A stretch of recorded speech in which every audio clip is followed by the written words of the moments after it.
Congress senior నేత శైలజనాథ్ వైసీపీలో చేరారు. దానికి సంబంధించిన బ్రేకింగ్ చూస్తున్నాం. ఇప్పుడు తాడేపల్లిలోని వైసీపీ కేంద్ర కార్యాలయంలో జగన్ సమక్షంలో పార్టీ కండువా కప్పుకున్నారు. ఆయన వెంట పలువురు అనుచరులు కూడా వైసీపీలో చేరారు. అనంతరం జగన్ బెంగళూరు వెళ్లనున్నారు. శైలజనాథ్ వైసీపీలో చేర్పించేందుకు తాడిపత్రి మాజీ MLA Kethireddy Peddareddy key role పోషించినట్లుగా తెలుస్తోంది.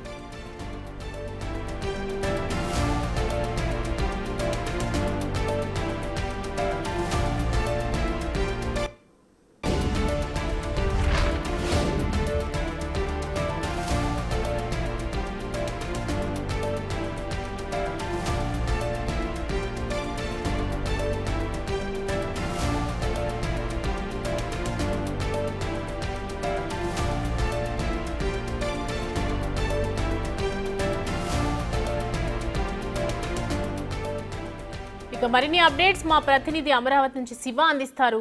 శివ, ప్రెజెంట్ చూస్తున్నాము శైలజనాథ్ జగన్ సమక్షంలో వైసీపీ పార్టీలో చేరారు. సో దీనికి గల కారణాలు ఏంటి? అండ్ ఈ జాయినింగ్ వల్ల వైసీపీ పార్టీకి ఎలాంటి ఇంపాక్ట్ ఉండే అవకాశాలు? సమయం మొత్తం మీద చూసుకుంటే వైఎస్ఆర్సీపీకి సంబంధించి శైలజనాథ్ చేరడం వల్ల వచ్చే లాభ నష్టాల కంటే కూడా ఇక్కడ ఆంధ్రప్రదేశ్ రాజకీయాల్లో ముఖ్యంగా కాంగ్రెస్ వర్సెస్ వైఎస్ఆర్సీపీ వార్ నడుస్తోంది. దానిలో భాగంగానే అన్నా చెల్లెళ్ళ పొలిటికల్ వార్ కొనసాగుతోంది. సో ఈ పొలిటికల్ వార్ లో కాంగ్రెస్ పార్టీకి సంబంధించిన కొంతమంది కీలకమైన వ్యక్తులని తన వైపు తిప్పుకోవాలని చెప్పి వైఎస్ఆర్సీపీ అధినేత జగన్మోహన్ రెడ్డి రాజకీయ వ్యూహాలు పన్నుతున్నారు. తద్వారా తన సోదరుని వీక్ చేయాలనేది ఆయన అంతిమంగా కూడా రాజకీయంగా వీక్ చేయాలనేది ఆయన లక్ష్యంగా కనిపిస్తోంది.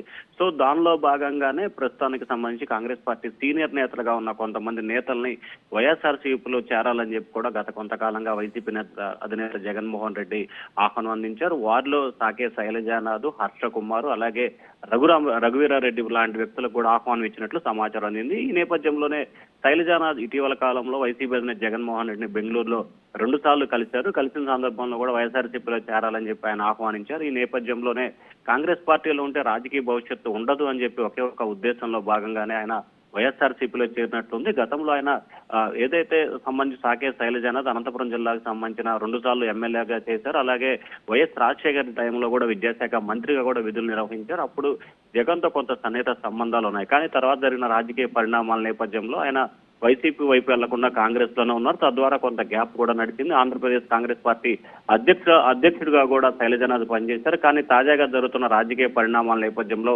సాకే శైలజనాథ్ కొద్దిసేపటి వైసీపీ అధినేత జగన్మోహన్ రెడ్డి సమక్షంలో పార్టీ కండువా కప్పుకున్నారు. సౌమ్య, శివ, ఇప్పుడు అన్నా వర్సెస్ చెల్లె మధ్య యుద్ధం చూసుకున్నట్లయితే ఈ చేరికల పర్వం ఇంకా కొనసాగే అవకాశాలు ఉన్నాయా? ఒకవేళ ఈ చేరికలు కనుక జరిగితే కాంగ్రెస్ పార్టీ నుంచి ఇటు వైఎస్ఆర్సీపీ పార్టీలోకి కనుక చేరికలు జరిగితే సో ఇద్దరి మధ్య ఇంకా డిస్టెన్స్ పెరిగే అవకాశాలు ఉన్నట్లేక?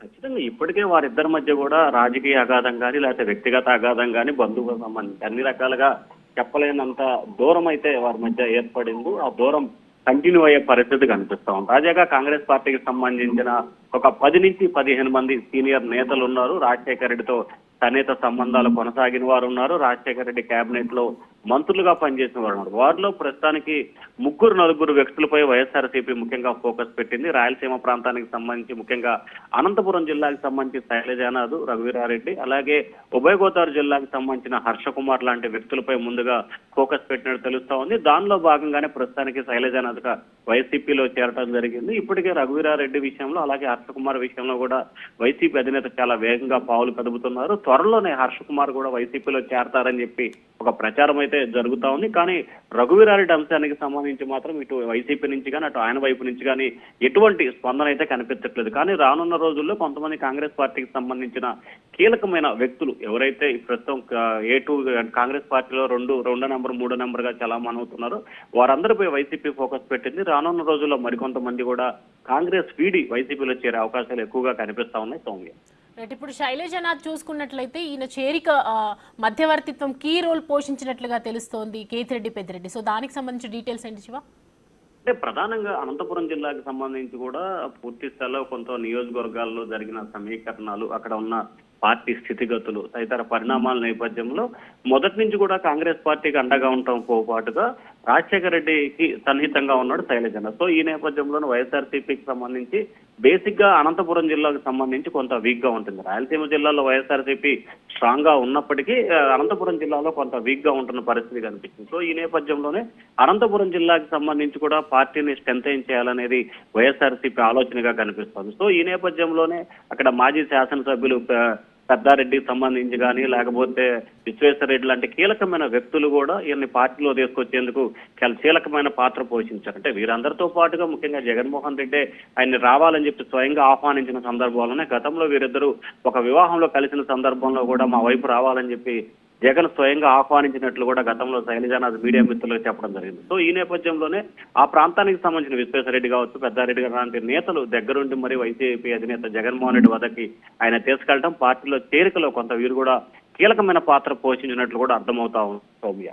శివ, ఇప్పుడు ఓటమి తర్వాత అంటే వైసీపీ ఓటమి పాలైన తర్వాత ఫస్ట్ ఈ చేరికలు జరిగిన తర్వాత సో ప్రజెంట్ వైఎస్ఆర్సీపీ నేతలు కానీ కార్యకర్తలు కానీ ఏమంటున్నారు అంటే ఇలా చేరికలు జాయిన్ అవ్వటం ఇదంతా చూసుకుంటే కొంచెమైనా బూస్ట్ వచ్చే ఛాన్సెస్ ఉన్నాయా?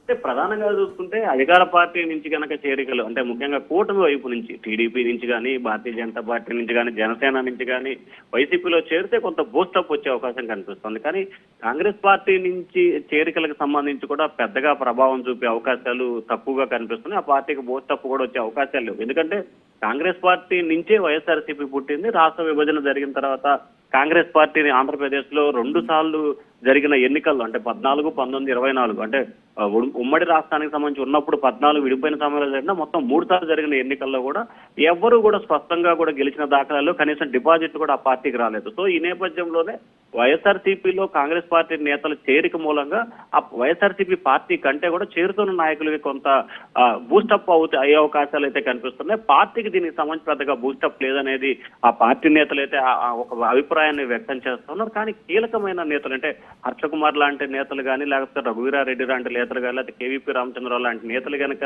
చేరితే కొంచెం రాజకీయపరమైన సలహాలు సూచనలు ఇచ్చే అవకాశం కనిపిస్తూ ఉంటుందని చెప్పి వాళ్ళు ఆశిస్తున్నారు తప్ప ప్రధానంగా ఈ నేతలు కాంగ్రెస్ పార్టీ నుంచి వైఎస్ఆర్సీపీలో నేతల చేరిక మూలంగా వైసీపీకి పెద్దగా వచ్చే ప్రయోజనం అయితే లేకపోవచ్చు సౌమ్య.